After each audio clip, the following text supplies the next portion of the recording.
priced in, and that's a big number to pay attention to. So when people say, hey Mo, what's your price increase for next year now?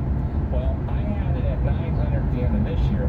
Like I said, this is a 8 to 10% increase in revenue for next year, and I actually think if you start pricing that out, it's not a one-time deal. This will continue. All right, hopefully this is how I'm looking at it.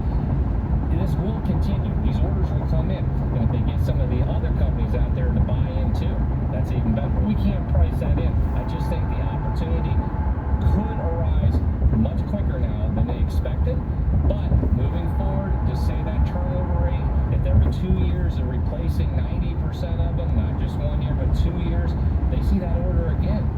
All right, and so to me, that's a big time revenue boost that people did not expect. You can expand that out as many years as you want, and then increase it to how many Teslas they would actually have. I don't think they're going 100% Tesla. Maybe this is the number they're happy with.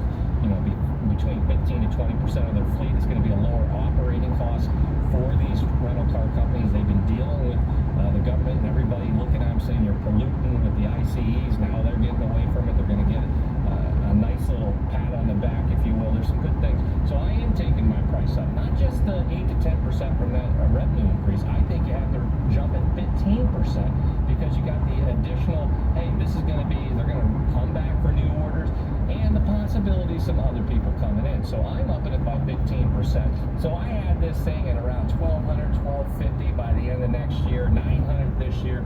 This order coming in, it's getting priced in already.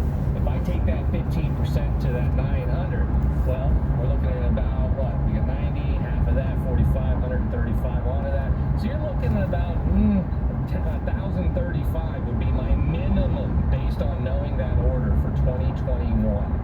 And then if I go out to next year, we're looking at 1,200. That would be 120, half, 180 plus. I think there's another 50, 75 on top of that. I'm putting this thing out there 1,450-ish, we'll say, to 1,500 now for the end of 2022. And then going out further, I thought we'd be at 1,800 or higher for 2023. That changes that number now. Now I'm over 2,000 for that. Between 2,000 and 2,100, and as more orders come in, this only increases. And so that's what I'm looking at here. Just a rough one here. I've got it in my notes. I'm just going some quick numbers off the top of my head, and that's where I would see it. So remember, you say, well, Mo, it's already over 1,030 something that you just talked about. Where, does it mean it's going to drop? No, that was my most conservative number. We knew the 900 got hit before they even announced this. And I said most likely you're probably going to see it between 900 and 1,000 by year's end before we knew this. So if you add that 100 on, I think there's still a chance if you got it at 1,000, this thing could hit 11 to 1150 range by the end of this year. And I'm not going to be surprised at all. But I'm also not going to be surprised if it just rides around the 900 to 1,000. I think 1,000 to 1,050 is a good range, but there is a great chance that it could go up to about 1,150 to finish here. I know some people think it could go even higher. We have to wait and see how it goes. So that's how I'm kind of pricing it for this year.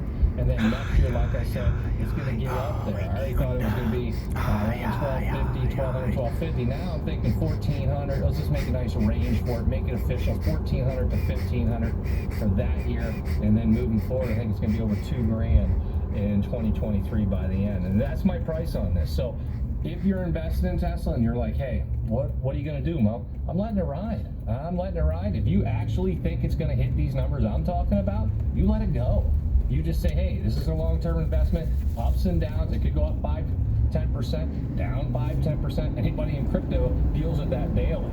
And so having Tesla, where I am very comfortable, when they're dominating with 70% of EV sales